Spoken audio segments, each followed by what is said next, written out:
You remember the story of Narcissus, right? He saw his image in the pool and dived into it and died, right? He was interested in his image. He wasn't interested in who's looking at the image. No, he wanted to know about the image and fall in love with the image.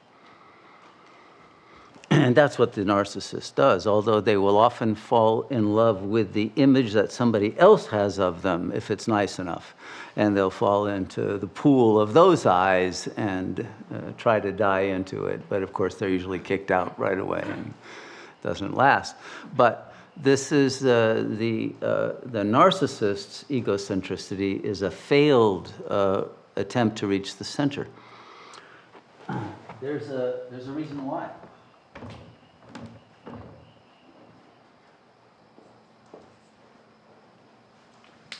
The human narcissistic ego is obsessed with wanting to be somebody.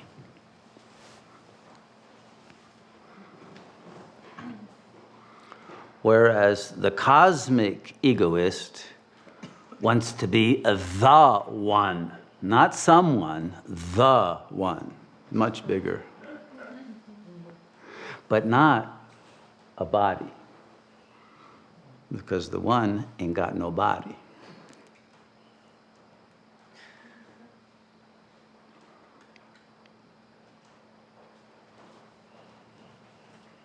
Now, the narcissist makes a mistake in judgment. Okay.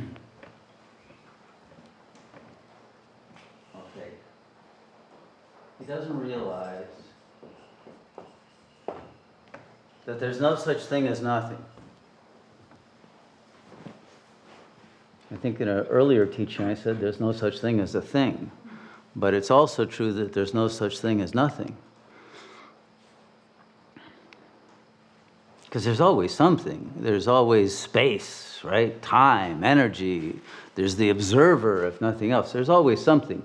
So you can't reach nothing. But that's nothing with a small n. And then if you finish the sentence, you would have to say,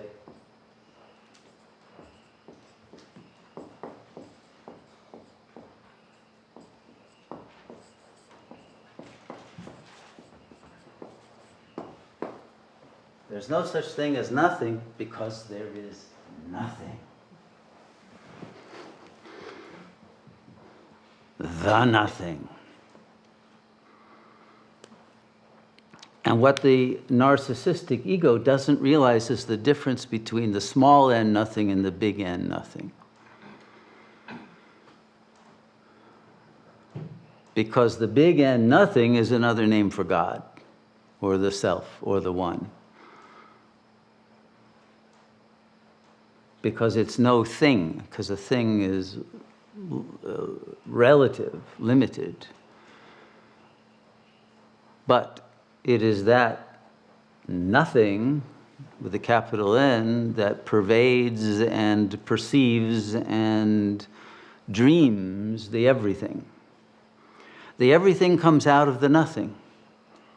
So which would you rather be, the source or the effect? The dream or the dreamer? Here's the difference in a more practical metaphor. Your life is like being in a car on a journey.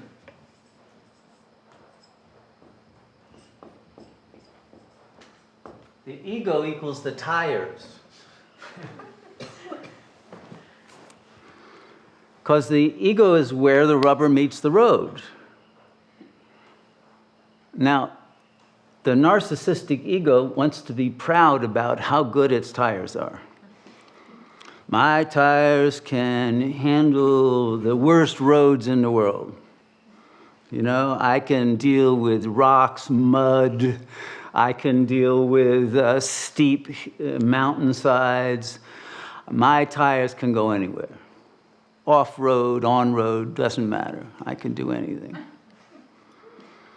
And he's so proud of being in the tire that he doesn't realize that he's really getting bumped around and has absolutely no control about what road he is on. He's happy about the quality of the tire he has created in his own fantasy, but he has no control of where the journey is taking him.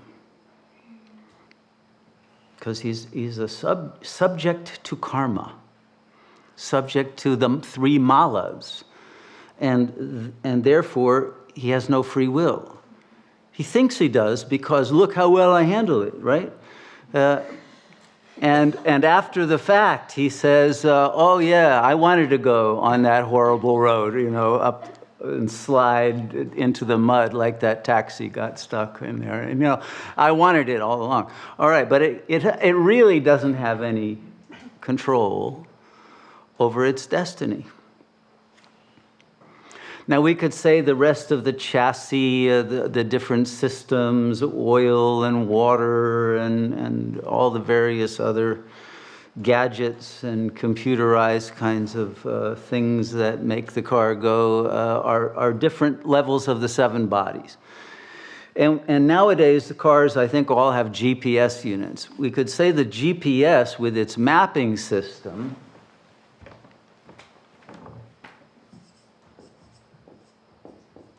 or that woman who always tells you, turn left at the next corner, and gives you instructions about the best route.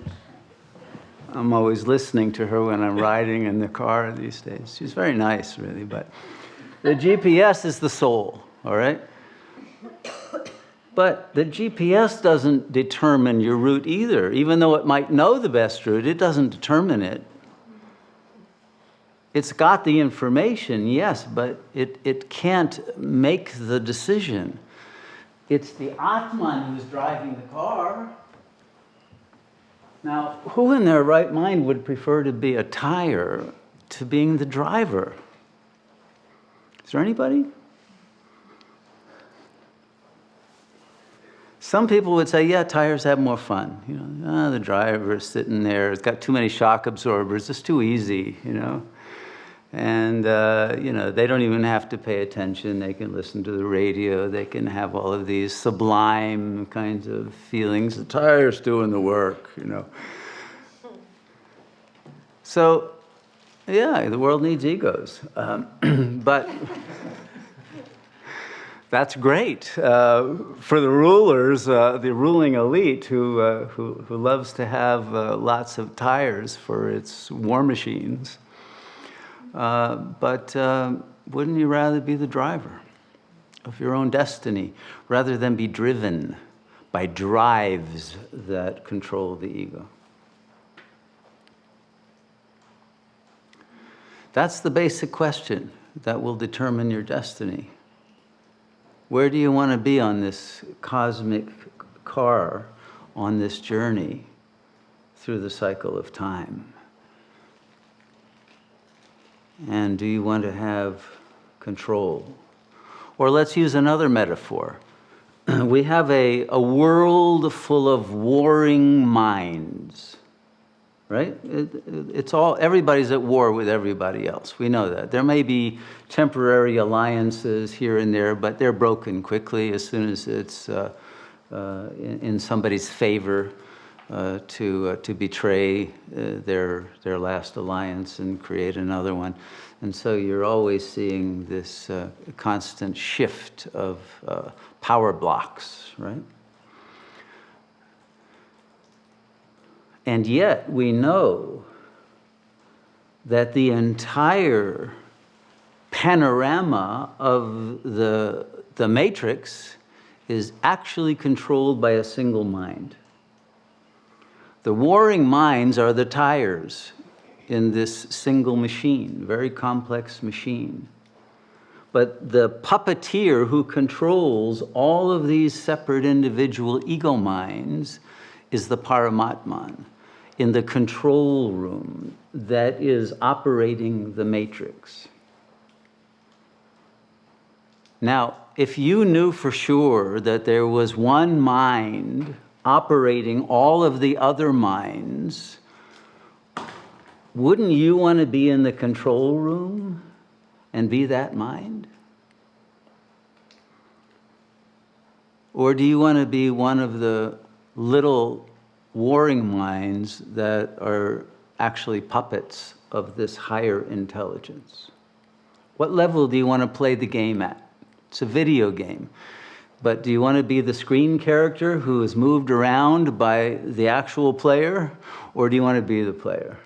Screen character has a consciousness and believes he's actually making moves and shooting people and whatever they do in video games, but he's being controlled by a power that is not on the screen. It's not there. It's nothing. It's invisible. But that nothing has all the power, doesn't it? So the question is really, how power hungry are you? And the narcissist is not power hungry enough. He'd rather be weak. Okay, why? I figured it out.